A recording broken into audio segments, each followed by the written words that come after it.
Before this story truly begins, before you decide whether it's right or wrong, before you think you understand love, let me ask you something. Have you ever felt lonely while sitting next to the person you married? If stories about real emotions, difficult choices, and uncomfortable truths speak to you, then subscribe to my channel right now. These aren't just stories, they're mirrors. And make sure you watch till the end, because what this story is actually about is not what the title makes you expect. My name is Lucy Anderson. At the time this story started, I was 33 years old, living in a quiet, slow-moving town in Michigan. The kind of place where everyone waves, routines never change, and life feels predictable. I worked as a school guidance counselor. Every day, teenagers sat across from me and talked about their fears, confusion, heartbreak, and loneliness. I listened carefully. I gave advice. I helped them find clarity. What none of them knew was that I was slowly losing my own. From the outside, my life looked stable. I had a respectable job, a warm house, a husband I had been married to for 9 years. No scandals, no shouting matches, no dramatic fights. People often said, "You're lucky. You have a peaceful marriage." They weren't wrong. But peace and happiness are not always the same thing. My husband's name was Mark Anderson. Mark worked in technology, mostly from home. He was intelligent, dependable, and deeply reserved. He wasn't cold. He wasn't unkind. He just stayed inside himself. Mark believed silence prevented conflict. He thought that if problems weren't spoken out loud, they would eventually disappear. I believed that too. For a long time we didn't drift apart overnight. It happened quietly. We still ate dinner together, still shared the same couch, still slept in the same bed. But slowly, conversations became shorter. Laughter became rare. Eye contact disappeared. At night, we lay facing opposite walls, backs touching, minds miles apart. No intimacy, no closeness, just habit. And habit can slowly suffocate love without making a sound. The hardest part was not knowing when it started. Loneliness doesn't announce itself.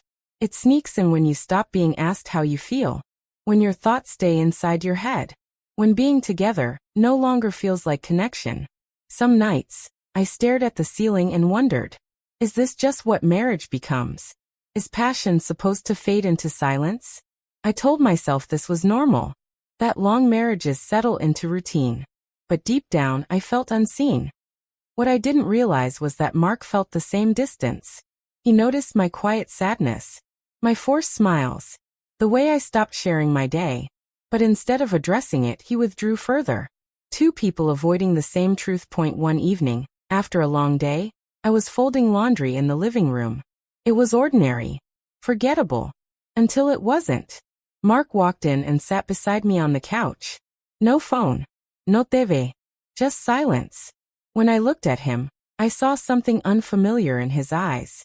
Vulnerability. "Lucy," he said quietly, "I've been thinking a lot." My hands froze mid-fold. "About what?" I asked. He inhaled slowly. "About us." That word felt heavier than it should have. "I know you're unhappy," he continued. "And I know I haven't been able to reach you like before." For a moment I didn't respond. This was the first time he had said it out loud. "You're right," I finally admitted. "I don't know when it happened, but something between us is missing." What he said next shocked me.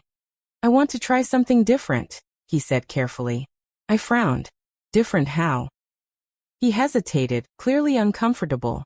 "I've been reading about how some couples create experiences. Not cheating, not betrayal, just understanding." I stared at him. "Say it clearly," I said. He looked down. "I want you to meet someone. Just once. Someone I choose." My chest tightened. "I'll be there," he added quickly. "Not involved. Just present. I want to understand what you're missing." At first I laughed. Then I cried that it sounded insane. Painful. Wrong. But underneath my anger was something worse. Hope. Hope that this might finally force honesty between us. A week passed. I thought he would change his mind. He didn't. Point one evening, Mark handed me a small piece of paper. A name. A time. "His name is Ethan," he said softly. "I've talked to him. He knows the boundaries.